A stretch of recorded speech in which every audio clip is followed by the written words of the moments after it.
دەیەمین فستیڤاڵ هێنار و پاییزی هەڵەبجەیە. ئەم ساڵ فستیڤاڵەکە زیاتر لە 600 دوکان هێنار و بەرەما کوشتتوکاڵەکانی دیکە پێک دێت، بەڵام هەنارە بە تامەکەی هەڵەبجە ڕێژەی بەرچاوی فستیڤاڵەکەی داگیر کردووە. 350 تووڵە 4 مەتر و 30 سانتیم قوترەتی، 88 سانتیم بەرزە. مواسەفاتەکانی تری لە تووڵی هەنار دروستکراوە. سەرجەمی لە تووڵی هەنار دروستکراوە، زیاتر لە 1100 تووڵی هەناری تیا بەکار هاتووە. ئەم سەبەتە هەنارە گەراوە بیفرۆشی هەر 500 کیلۆیە، 1500 هەرەوە نەیاکات. داشکانی چی بکەم؟ ئەو کیلۆی بە 2000 لە شوێنان. لە تەواوی پارێزگا و شارەکان یاریمی کوردستان تەنانەت وڵاتانی دراوسێەوە گەشتیار دێنە فستیڤاڵەکە. ئەوانەی دێنە فستیڤاڵەکە تا مێناری هەڵەبجە دەکەن و بۆ ماڵەوەشی دەبەنەوە. بۆیە فستیڤاڵەکە ناوبانگی خۆی هەیە و لە سەراستی عێراق یەکێکە لەو فستیڤاڵانەی زۆرترین بەرەمی کشتتوکاڵی بە تایبەت هەناری تێدا بە بازار دەکرێت. وڵی ئەمە لە هەولێرێ دەشتی و لێرە هاتیینە. هەناری هەڵەبجێ بەڕاستی هەنارێکی چاکە. قەنەعەت ناکەم لە کوردستان لە هەناری هەڵەبجەی باشترە بوو. پێشتر دەیانگوت شارەبان و شوێنێکی، بەس ئێستا بەڕاستی لەبەرەوەی کەشۆوایەکەی ساردا هەنارەکەی بەڕاستی دەرەجەیەکە. فستیڤال زۆر شتۆ خۆی دەگری. یەکەمین ساختنەوە بەرهەمەکانە، دوێمین خۆ ناساندنە، سێمینیش چینەکەیە.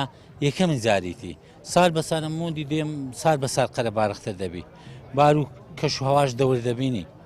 ینی ئەگەر مستەقربی باشترە، ینی خەرک زیاتر دێ. بەزەکە کەشەوە باش نەبی و وە ئەوە دەگەڕێتەوە سەر باری و ئەوەی دارایی ئەو جەماوەرەگە جەماوە نەبی ئەمە چین. بەڕەوەری کشتتوکاڵ هەڵەبجەش دەڵێت دەیانەوێت فستیڤاڵ هێنار بە نێودەوڵەتی بکەن و کاریشیان لەسەرەوە کردووە، هەرچەندە لە ئێستاشدا تایبەتمەندەکانی فستیڤاڵێکی نێودەوڵەتی تێدایە. بەتەکیید کارمان بۆ کردووە، بەردەوامیش لەسەر ئەو بڵێن نەمەتە کارەکەین بتوانین فستیڤاڵەکە بکەینە فستیڤاڵێکی نێودەوڵەتی. ئەتوانم بڵێم هەندێک بەوادیری بە نێودەوڵەتی بوونی فستیڤاڵەکەش ینی بەدەرکەوتووە کە خەڵکی بیانی، خەڵکی شارەکانی تری بڵێن ڕۆژەڵاتی کوردستان، باکووری کوردستان، خوار و ناوەڕاستی عێراق ئەوە بە شێوەیەکی بەرفراوان بەشداریەکەن. هەندێک خەڵکی بیانیش لێرە و لەوێ بە ژمارەیەکی مەحدود بەشداری ئەەکەن. بێگومان ئامانجمانە کە ئەو ژمارەیە زۆر زیاترکەین و بەرسریکەینەوە. ڕێخەرانی فستیڤاڵ هێنار و پاییزی هەڵەبجە پێشبینی دەکەن ئەم ساڵ 300,000 گەشتیار ڕوو لە پارێزگاکە و فستیڤاڵ هێنار بکەن کە تیایدا جگە لە هەنار زیاتر لە 100 جۆر بەرەمی کشتتوکاڵی دیکە خراوەتە ڕوو. فستیڤاڵەکەش بۆ ماوەی 3 ڕۆژ بەردەوام دەبێت. یەکێک لەو ئامانجا سەرەکی و گەورانەی فستیڤاڵ هێناری لەسەر دروست کرا بە بازارکردن و ساختکردنەوەی هێناری هەڵەبجە بوو. بەپێی وتەی سەرپەرشتیارانی فستیڤاڵەکەش ئامانجەکە لە 100% پێکاوێتی.